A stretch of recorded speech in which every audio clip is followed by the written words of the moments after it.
नमस्कार, बाखबर में आपका स्वागत है। मैं हूं राघवेंद्र सिंह। बाखबर में आज हम बात करेंगे सियासत और सामाजिक सरोकार से अलग हटकर शेयर मार्केट के बारे में। दरअसल किसी भी देश की आर्थिक नब्ज पहचानी जाती है, आज के ज़माने की बात करें तो शेयर बाजार से। दरअसल शेयर बाजार की अगर सेहत ठीक है तो देश की आर्थिक स्थिति ठीक है। लोग समझते हैं कि खुशहाली का मामला, लेकिन मेरा एक मीडिया मैन के नाते इससे कम इत्तेफाक है। लेकिन दुनिया भी इसी ट्रैक पर है, क्योंकि भारत में लगभग 8 करोड़ लोग ऐसे हैं जो शेयर बाजार में अकाउंट खोले हुए हैं, यानी उनके डीमैट अकाउंट है।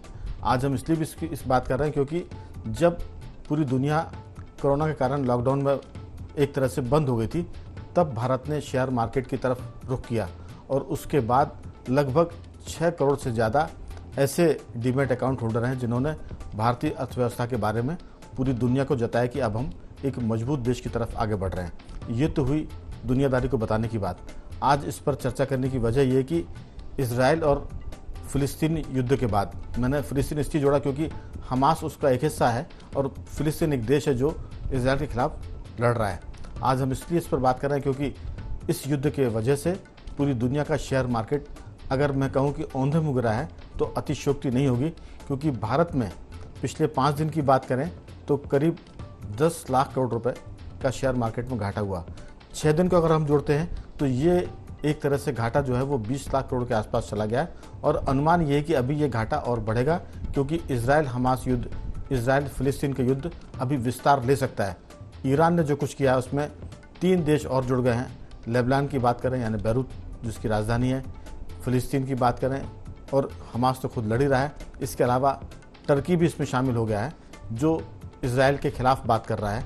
तो हम टर्की का नाम इसलिए ले रहे हैं क्योंकि टर्की नाटो देश का संगठन है और सारे नाटो देश इजराइल के पक्ष में हैं, अकेले टर्की को छोड़कर। इसका मतलब कि मामला उलझने वाला है और इसी उलझन के चक्कर में शेयर मार्केट भी उलझ गया है। क्योंकि शेयर मार्केट बहुत सेंसिटिव होता है, अगर एक अफवाह चल जाए तो मार्केट धड़ाम से नीचे आता है, भले ही वो कुछ मिनटों या कुछ घंटे के लिए आए। लेकिन अभी तो शेयर मार्केट औंधे मुँह गिर रहा है, तो गिरता ही चला जा रहा है। आज इसी पर बात करेंगे। चर्चा के लिए मौजूद है हमारे साथ स्टूडियो में हमारे 2 विशेष मेहमान, शेयर मार्केट के जानकारों में शामिल धर्मेंद्र मिश्र जी, और शेयर मार्केट में एक तरह से शेयर बाजार से खेलने वाले, शेयरों से खेलने वाले उदय वीर सिंह चौहान जी, और हमारे पत्रकार साथी स्काइप पे जुड़ेंगे गौरव चतुर्वेदी जी। आप सभी का बहुत बहुत स्वागत है। चर्चा की शुरुआत धर्मेंद्र जी आपके साथ की। दरअसल ये जो सारा मामला है कहीं ना कहीं ये बताता है कि शेयर मार्केट और नीचे जाने वाला है, ये युद्ध बढ़ेगा। लेकिन इसमें सबसे पॉजिटिव बात यह है कि हिंदुस्तानी जो बाज़ार है वो जब गिरता है तो हिंदुस्तान के लोग उस गिरते बाज़ार को उठाते हैं। क्योंकि अगर मार्केट नीचे गिर रहा है, शेयर के दाम घट रहे हैं, तो सारे विशेषज्ञ आप जैसे लोग कहते हैं कि यही वक्त है जब आप शेयर में पैसा लगाएं। तो देश के 8 करोड़ लोग, मुझे लगता है कि अपनी जो जेब है, अपना पर्स है, अपने बैंक अकाउंट, उनको टटोल रहे होंगे कि कहाँ से पैसा लाएं और गिरते बाज़ार में हम शेयर खरीदें। तो इस पर आपकी राय, क्योंकि ये मामला अभी क्या और नीचे जाएगा या कुछ दिनों में संभल जाएगा? कल का दिन अभी है शुक्रवार का, इसके बाद 2 दिन की छुट्टी होगी और फिर सोमवार से मार्केट को देखेंगे। आपकी राय कि सोमवार तक मार्केट किस करवट लेगा, किस दिशा की तरफ जाएगा? जी हाँ राघवेंद्र जी, थोड़ा सा चिंता का विषय है क्योंकि आज के ग्लोबल परिवेश में हम एक वैश्विक अगर कोई समस्या है या ऐसी वार की स्थिति है तो जाहिर सी बात है कि एक थोड़ा सा चिंता का विषय बनती है।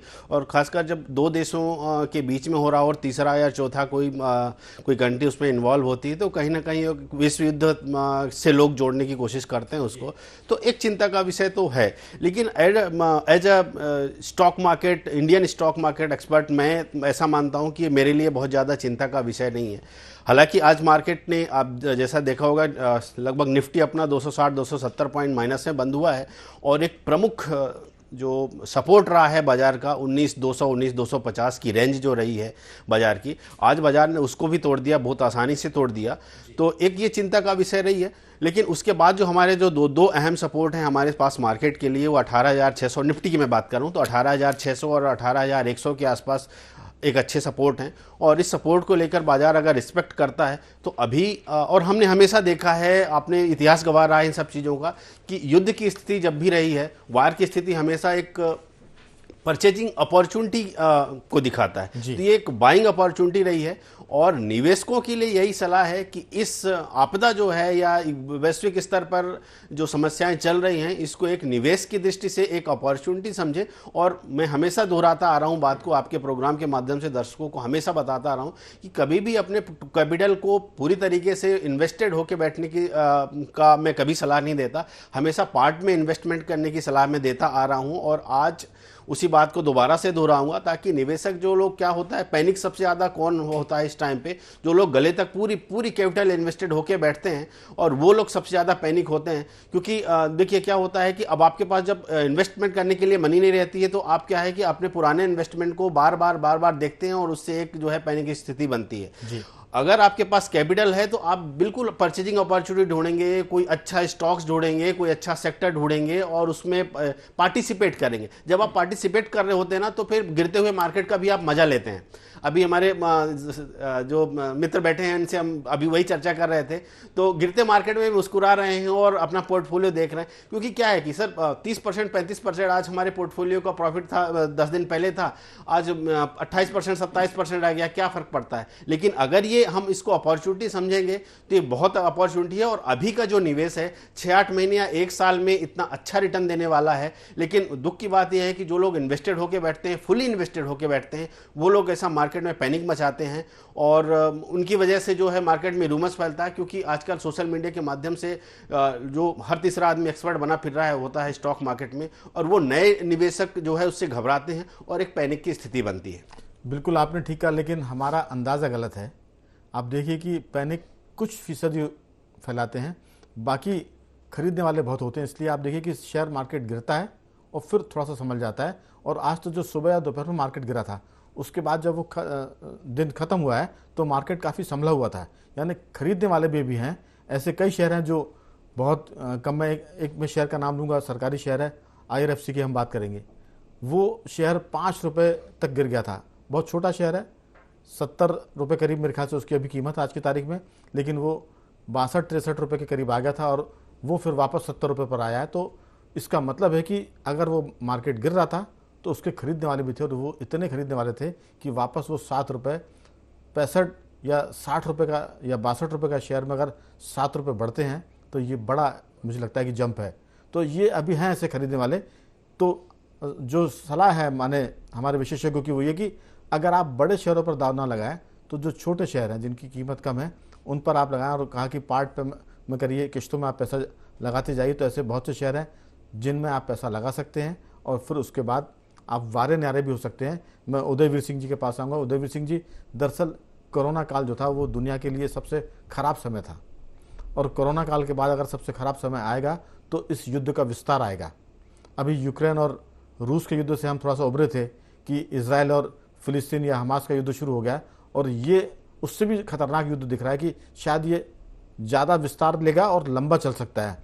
और इस लंबा चल सकने वाले युद्ध में जाहिर से कि शेयर बाजार तो नीचे आएगा, लेकिन जिनके पास, जैसे धर्मेंद्र मिश्र जी कह रहे थे कि जिनके पास पैसा है उनके लिए ये मौका है कि वो पैसा लगाएं, और फिर जैसा कोरोना काल में लोगों ने इन्वेस्ट किया था, और उसके बाद हमें लगता है कि उदयवीर सिंह जी भी बताएंगे कि जिन्होंने कोरोना काल में पैसा इन्वेस्ट किया था जब मार्केट बॉटम लाइन पर चल रहा था, और उसके बाद उनका जो प्रॉफिट था वो 200% था, 300%, 400%, 500%, 1000% तक कई शेयर गए थे। तो ये वही मौका है। इसमें अगर आप घबराएंगे नहीं और पैसा इसमें लगाते जाएंगे किश्तों में, तो हमें लगता है कि ये कोरोना के बाद दूसरा बड़ा अवसर आने वाला है। जितना मार्केट नीचे जाएगा उतना आपके सामने अवसर उतने चमकीले होंगे, उतने ब्राइट होंगे। उदयवीर जी, आपकी राय?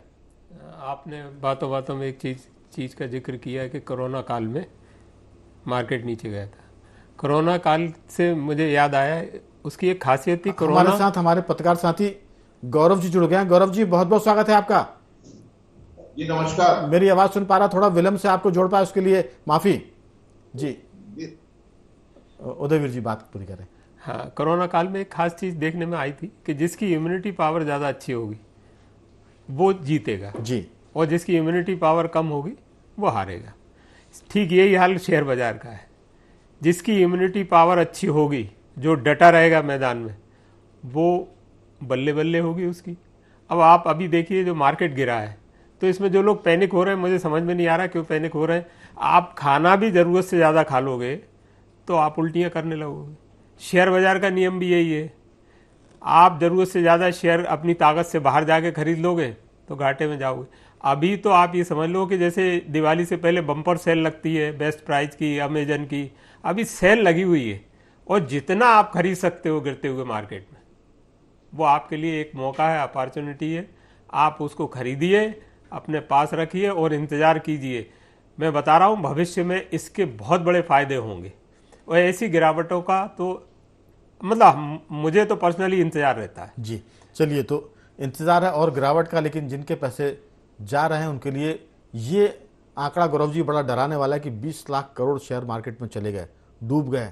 शेयर मार्केट में हाहाकार है, औंधे मुँह गिरा है। ये बहुत सारी टर्म है जिसको यूज़ करते हैं मीडिया में भी और मार्केट में भी। लेकिन अभी अमेरिका का जो ट्रेजरी बॉन्ड है वो यील्ड उसकी 5% के पार हो गई है। इसके बाद अभी जो शायद सोमवार को बैठक होने वाली है, वहाँ ब्याज की दरें भी बढ़ने की संभावना है।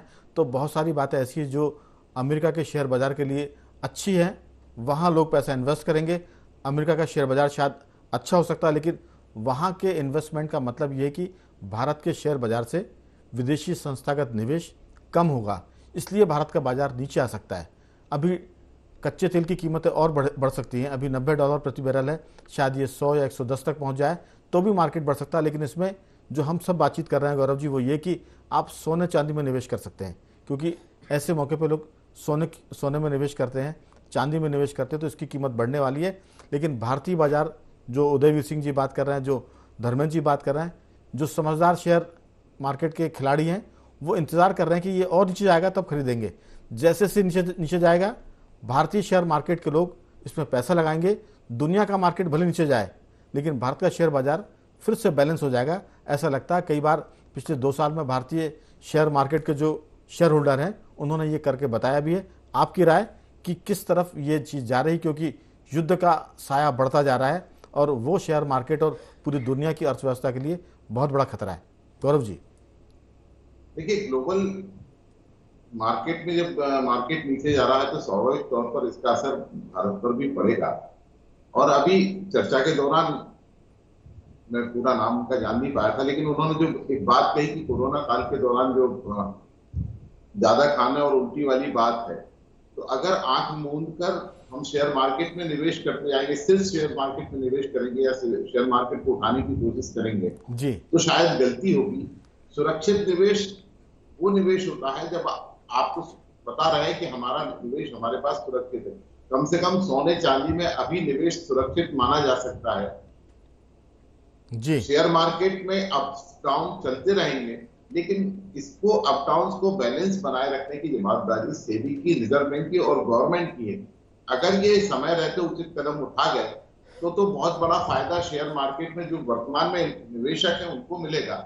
लेकिन अगर उन्होंने ऐसा नहीं किया तो हो सकता है कि जो नए निवेशक शेयर के रेट कम जानकर मार्केट में घुसेंगे उनको बड़ा नुकसान हो सकता है। लेकिन गौरव जी, एक बात और है कि शेयर बाजार में जो T20 की तरह खेलते हैं, यानी जो इंटरडे खेलते हैं, वो हो सकता है कि इसमें घाटे में चले जाएं।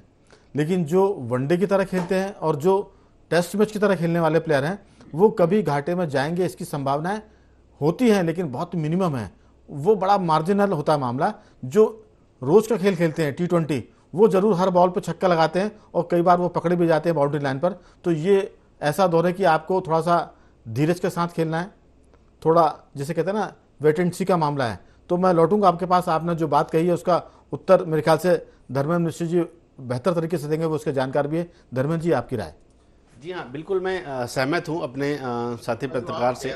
जी बताएं गौरव जी। समझदार निवेशकों की संख्या बहुत कम है। होता क्या है कि कई बार ट्रेंड को देख करके नए लोग मार्केट में आ जाते हैं, बिल्कुल उनको नुकसान होने की संभावना बनी है। बिल्कुल, लोग कहते हैं ना ठोकर खा के लोग संभलते हैं, तो ये ठोकर उनको जब लगेगी तो वो बहुत अच्छे प्लेयर बनेंगे। लेकिन जो सीधी सी बात है कि नया प्लेयर अगर आता है तो उसके साथ जोखिम भी होते हैं, उसको लाभ भी होता है और नुकसान भी होता है। जब कोरोना काल में नए प्लेयर आए थे, उन्होंने सर्वाधिक पैसा कमाया, उन्होंने तो शेयर मार्केट को लूट लिया गौरव जी।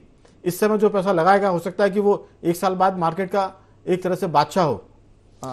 जी हाँ, मैं बिल्कुल सहमत हूँ अपने साथी पत्रकार की बातों से कि ये जो स्टॉक मार्केट है बहुत ही वॉलेटिलिटी वाला प्लेस है और यहाँ बिना समझदारी किए या बिना जानकारी इकट्ठा किए और किसी की सुनी हुई बातों पर अगर हम इन्वेस्ट करेंगे या आधा अधूरा नॉलेज लेके अगर हम आएंगे तो जाहिर सी बात है हमारे पास रिस्क भी उतना ही होगा। क्योंकि हम जब देखते हैं स्टॉक मार्केट एनालिसिस करते हैं तो हम सीधा सिर्फ प्रॉफिट और रिवॉर्ड की बात करते हैं, रिस्क की तरफ हमारा ध्यान नहीं होता है। और पिछले 2 या 3 सालों में जो निवेशक जुड़े हैं अभी, जो खासकर जो डीमेट ऐड हुए हैं हमारे स्टॉक मार्केट में, वो उनमें से मेजोरिटी ऑफ डीमेट जो है ना वो ट्रेडर्स के हैं।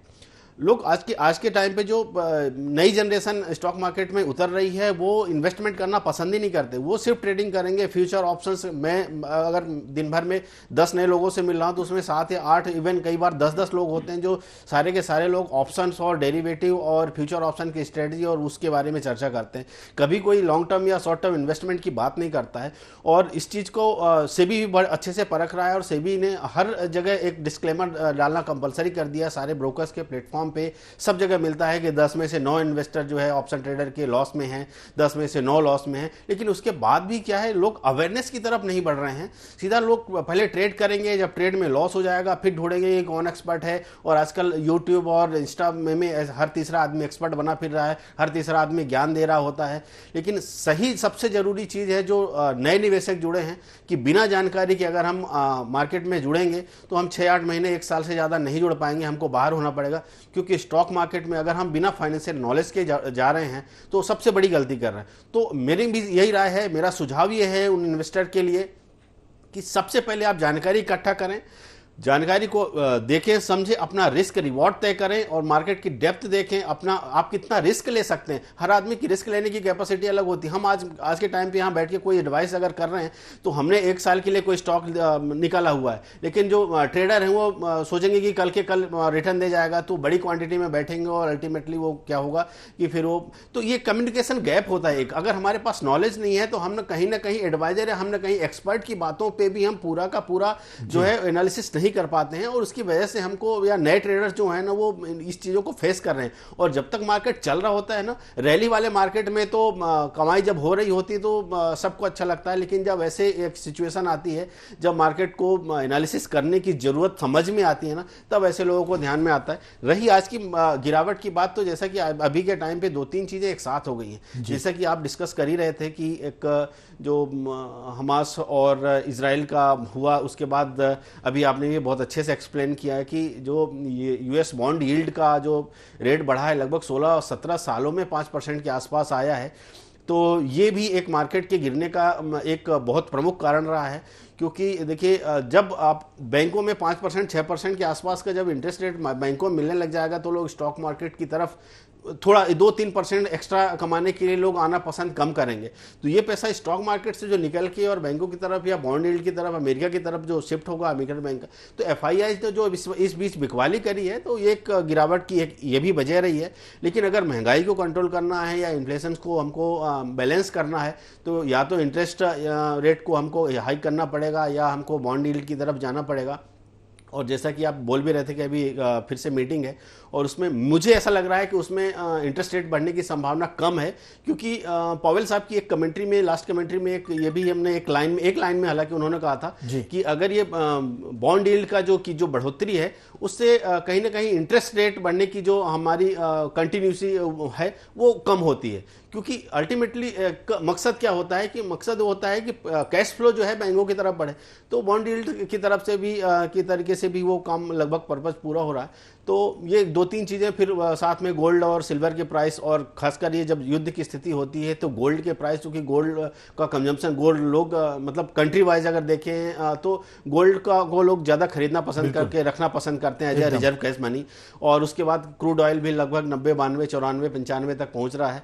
तो एक छोटे छोटे ये स्टेप हैं जो 2-3 चीज़ें एक साथ हो गई हैं, तो एक थोड़ी सी चिंता का विषय है। लेकिन अभी भी हम कहेंगे अगर समझदारी से, अगर रिसर्च के साथ, अगर नॉलेज लेके हम इन्वेस्टमेंट करें तो यही एक मौका है जो हमको शॉर्ट टर्म में 6-8 महीने 1 साल में बहुत बड़ा रिटर्न देने की क्षमता रखता है। इस समय का किया हुआ निवेश बहुत अच्छा रिटर्न देने की संभावना है। बिल्कुल, हर चीज़ में धीरज की ज़रूरत है, पेशेंस।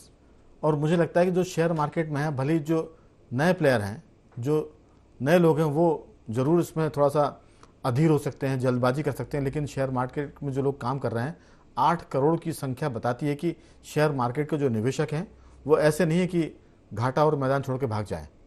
तो मुझे लगता है कि जो मैं बड़ा पॉजिटिव इस पूरे मामले में, खासतौर से हिंदुस्तानी शेयर मार्केट को लेकर, यहाँ के जो लोग हैं अब वो बहुत, जैसा सब ने कहा कि आप पहले स्टडी कर लो कि इसमें कितना जोखिम है, फिर पता करो कि कौन सा शेयर है। ये तो मुझे लगता है कि ये उसकी बहुत ABCD वाली बात है जो अब शेयर मार्केट में किसी को नहीं पता होगी तो कोरोना के बाद और अब इस पूरे युद्ध काल के दौरान उसको समझ में आ जाएगी। और मैं आऊँगा उदयवीर जी की तरफ। उदयवीर जी, अमेरिका का जो मामला है, कभी लगता था कि विदेशी निवेशक अगर पैसा निकालते हैं तो भारत का मार्केट नीचे जाता है।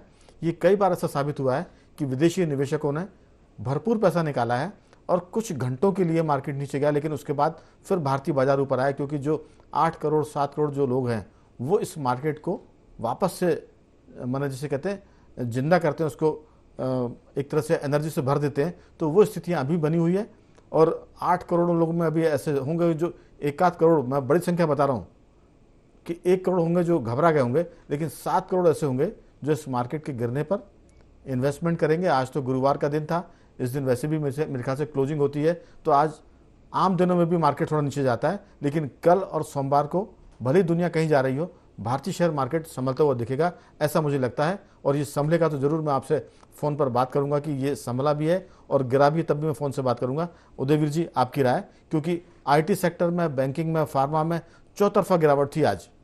जी, मैं आपकी बात से पूरी तरह सहमत हूँ, 100%। और ये मार्केट अब FII के भरोसे उतना नहीं रहा हिंदुस्तान का मार्केट, जैसे पहले एकदम क्रैश हो जाता था।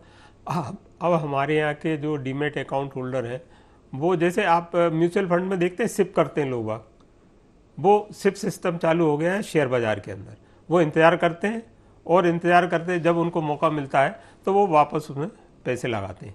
अब इस वजह से क्या होगा कि हिंदुस्तान का मार्केट, अब हमारी आर्थिक इकोनॉमी जो है वो ग्रोथ कर ही रही है, सारा पैसा अब ज़्यादा से ज़्यादा लोग अवेयर भी हो गए हैं, जागरूक भी हो गए हैं, वो समझ रहे हैं इस बात को कि शेयर बाजार में पैसा लगाने से भविष्य उनका सुरक्षित रहेगा, इसलिए वापस मार्केट वहीं के वहीं फिर पहुंचेगा और इससे ऊपर जाएगा, मैं ये भी बता दूंगा। चलिए, तो ऐसा लगता तो है कि मार्केट ऊपर जाएगा, लेकिन ये भी लगता है कि अगर युद्ध बढ़ेगा, हमास का, फ़लस्तीन का, इसमें अगर टर्की भी शामिल होता है, ईरान बार बार धमकी दे रहा है कि वो इस युद्ध में शामिल हो सकता है और अटैक कर सकता है, वो पूरे अरब कंट्रीज़ जो हैं, मुस्लिम देशों को एक करने की कोशिश कर रहा है, और ये सब चीज़ें अगर होती हैं तो ज़रूर शेयर मार्केट नीचे जाएगा। और जब शेयर मार्केट नीचे जाएगा तो फिर सोने चांदी का भाव ऊपर आएगा। तो लोग बहुत समझदार हैं गौरव जी, शेयर मार्केट से छिटक कर जाएंगे सोने चांदी की तरफ। आप देखिए कि सोना चांदी इस दिवाली बहुत ऊपर जा सकता है। तो ये भी एक अवसर है लोगों के लिए कि शेयर मार्केट में कुछ नहीं तो सोने में पैसा लगाओ, चांदी में लगाओ, और दिवाली तो वैसे भी आ रही है। आपकी राय? नहीं, आप राघवेंद्र जी सही कह रहे हैं कि पैसा आप सोने में लगाएं, चांदी में लगाएं, लेकिन एक जो सबसे बड़ा खतरा खड़ा हो रहा है कि अगर युद्ध लंबा खिंचा तो पेट्रोल के दाम, डीजल के दाम और ज्यादा बढ़ सकते हैं और उसका बहुत बड़ा इकोनॉमी इफेक्ट पड़ सकता है, पूरे देश के ऊपर पड़ेगा, सिर्फ सभी देशों के ऊपर पड़ेगा, कोई एक भारत की बात नहीं है। लेकिन जो भारत में रेट अभी स्टेबल चल रहा था उसको जल्द से जल्द सरकार को बढ़ाना पड़ेगा। और वर्तमान में मैं परिदृश्य देख रहा हूँ, चुनाव का 6 महीने 7 महीने बाद लोकसभा के चुनाव होना, तो सरकार ऐसा कोई खतरा नहीं उठाएगी। ऐसे में जो रेवेन्यू लॉसेस होंगे सरकार को, वो बहुत बड़े लॉस होंगे और देश की इकोनॉमी पे इफेक्ट डालेगा, बहुत बड़ा इफेक्ट डालेगा बजट। बिल्कुल, लेकिन अभी जो सेंसेक्स है वो आज 900 अंक टूटा है। इसके साथ साथ जो सेंसेक्स बंद हुआ वो 63,148 पर बंद हुआ है।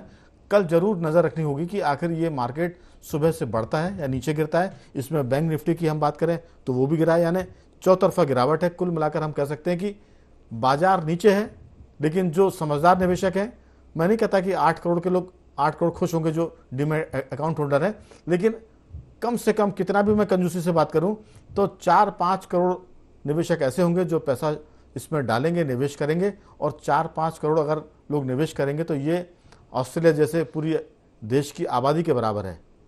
और अगर एक देश की आबादी के बराबर इन्वेस्टमेंट करने वाले लोग हैं तो शेयर मार्केट मुझे लगता है कि गिरेगा जरूर, लेकिन फिर ऊपर आएगा। तो इसलिए संभावनाएं अभी भी बड़ी पॉजिटिव है, जब तक कि युद्ध लंबा और विस्तारित ना हो। अगर ये विस्तारित हुआ तो फिर तो पूरी दुनिया को दिक्कत आने वाली है, लेकिन अभी तो मुझे लगता है कि पिछले एक हफ्ते को छोड़ दें तो आने वाले 15-20 दिन बेहतर भी हो सकते हैं और इसमें जो पैसा लगाएगा शायद वो कमा कर जाएगा, ऐसा लगता है। मैं तीनों मेहमानों का धन्यवाद करूंगा। गौरव जी आपका साधुवाद, धर्मेंद्र जी आपका बहुत बहुत धन्यवाद और उदयवीर जी आपका साधुवाद कि आपने चर्चा में इसलिए। तो बखबर में आज हमने बात की शेयर मार्केट पर, क्योंकि सामाजिक सरोकार और सियासत पर बहुत बात होती है, अर्थव्यवस्था पर भी कुछ बात हो जाए तो उम्मीद करते हैं कि जो हमारे दर्शक हैं उनको ये विषय पसंद आया होगा और वो ज़रूर अपनी प्रतिक्रिया हमारे ईमेल अकाउंट पर और फ़ोन पर दे सकते हैं। तो बखबर में इतना ही। बने रहिए हमारे साथ और देखते रहिए IND24।